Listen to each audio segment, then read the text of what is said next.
नरेंद्र मोदी जिंदाबाद, नरेंद्र मोदी जिंदाबाद,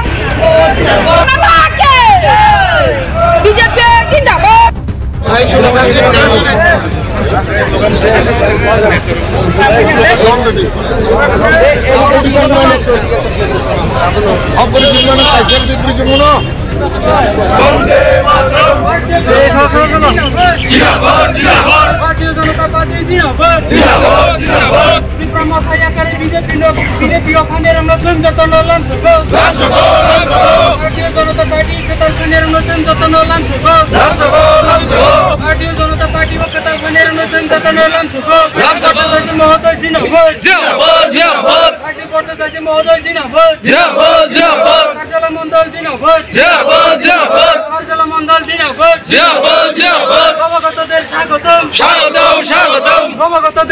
भारत माता के भारत माता के वंदे मातरम।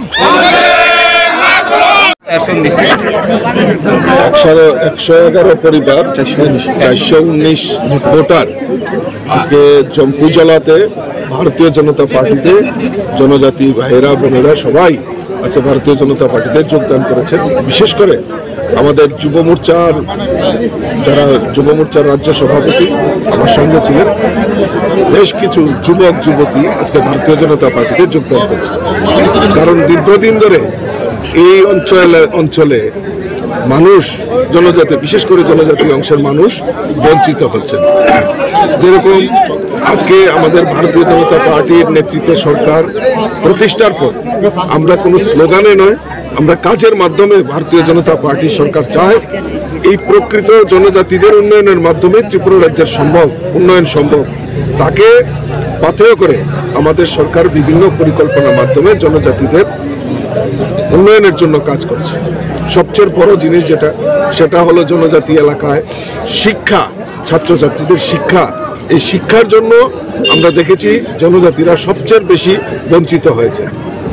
25 বছর এই রাজ্যের বুকে সিপিএম এর রাজত্ব ছিল, কোনো সময় কংগ্রেসের রাজত্ব ছিল, কিন্তু সবাই জনজাতিদের পাথেয় করে জনজাতিদের বেলকি দিয়ে এই ত্রিপুরা রাজ্যে ক্ষমতায় এসছে, কিন্তু জনজাতিদের জন্য প্রকৃত উন্নয়ন করে। আমাদের সরকার চায় এই জনজাতিদের উন্নয়ন হোক, তাদের ছেলে মেয়েরা শিক্ষার দিকে উন্নয়ন হোক। আজকে আমি গর্বিত এই জম্পুজলা এলাকায় একলব্য বিদ্যালয় থেকে শুরু করে কেবি স্কুল, সেন্ট্রাল গভর্নমেন্টের স্কুল, আমাদের বিদ্যাজ্যোতি প্রকল্পে ইংলিশ মিডিয়াম স্কুল, অর্থাৎ এই জম্পুজলা টাকারজলা এলাকার জনজাতি গরিব পরিবারের ছাত্রছাত্রীরা যাতে ইংরেজি মাধ্যমে পড়াশোনা করতে পারে তার প্রয়াস আমাদের ভারতীয় জনতা পার্টির সরকার করছে। 3,72,000 পরিবারকে গরিব পরিবারের মধ্যে প্রধানমন্ত্রী আবাস যোজনায় পাকা বাড়ি নির্মাণের ব্যবস্থা আমাদের ভারতীয় জনতা পার্টি সরকার। জম্পুজলা ব্লকের আন্ডারে আমি যেটা খোঁজ নিয়েছি, প্রায় 4,000 গরিব পরিবারের কাছে পাকা বাড়ি নির্মাণের ব্যবস্থা আমাদের ভারতীয় জনতা পার্টি সরকার। জল জীবন মিশনের মাধ্যমে প্রত্যেক গরিবের বাড়িতে জলের ব্যবস্থা করা, রাস্তাঘাট থেকে শুরু করে স্বাস্থ্য সমস্ত কিছু দিক থেকে ভারতীয় জনতা পার্টি কাজ করছে। আজকে যারা আলাদা ত্রিপুরালেন, গ্রেটার ত্রিপুরালেন, স্বাধীন ত্রিপুরার আন্দোলনই করেন, জনজাতিদের নিয়ে রাজনীতি করেছে, কিন্তু তাদেরকে বঞ্চিত করা হয়েছে। আজকে এডিসিতে আমাদের ক্ষমতা নেই, যারা এডিসি ক্ষমতায় এসছে তারা জনজাতিদের জন্য কি করেছে একটা হিসাব পেশ করো। আমরা চাই হিসাব পেশ করুক। হিসাব পেশ করার জন্য আমরা বারবার গভর্নরের কাছে আমরা ডেপুটেশন দিয়েছি। প্রয়োজনে আগামী দিন এই এডিসি এলাকার উন্নয়নের টাকা হিসাব আমরা চাইব এবং এই জনজাতিদের সঙ্গে নিয়ে আমরা সেই আন্দোলন করব, গভর্নরের কাছে ডেপুটেশন করব। আমাদের মূল লক্ষ্য এই রাজ্যের জনজাতিদের বিকাশ হোক। আমাদের রাজ্যের মাননীয় মুখ্যমন্ত্রী দিনদরিয়ার মানুষ, রাজ্যের মুখ্যমন্ত্রী চাইছেন যে এক ত্রিপুরা শ্রেষ্ঠ ত্রিপুরা, সেখানে পাহাড়ি বাঙালি সবাই মিলে আমরা এই রাজ্যের এক ত্রিপুরা শ্রেষ্ঠ ত্রিপুরা করার লক্ষ্যে আমরা সবাই একত্রিত হয়ে কাজ করব। সেই লক্ষ্যকে সামনে রেখে আমরা সবাই মিলে কাজ করব। আজকের জয়নী প্রোগ্রামটাকে কি আটকানোর চেষ্টা, কারণ তারা স্বপ্ন দেখিয়েছে, বাস্তবে কিছু করতে পারবে না। কারণ বাস্তবে করার জন্য তাদের মানসিকতাই নেই। তো যারা ওই মানুষের সামনে মিথ্যা প্রতিশ্রুতি দিয়ে ক্ষমতায় গেছে।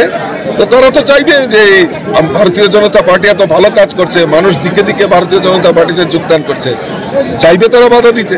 কিন্তু বাধা আমাদের কাছে বড় জিনিস না, কারণ জনজাতি অংশের মানুষ, সাধারণ মানুষ ভারতীয় জনতা পার্টির পক্ষে রয়েছে। সেটা বারবার প্রমাণিত হয়েছে। আজকে করবুক থেকে শুরু করে, শিলাচুরি থেকে শুরু করে, জুলাইবাড়ি, শান্তির বাজার, বিভিন্ন এলাকায় আমি ঘুরছি। একটাই শুধু মানুষের আকুতি যে আমরা নরেন্দ্র মোদীজির সঙ্গে আছি, আমরা রাজ্যের মুখ্যমন্ত্রী ডক্টর মানিক সাহাজির সঙ্গে আছি। কাজেই আমাদের এই সংকল্প নিয়ে আমরা কাজ করছি। যত বাধা বিপত্তি আসুক না কেন, আমরা তা মোকাবেলা করার জন্য আমরা প্রস্তুত আছি।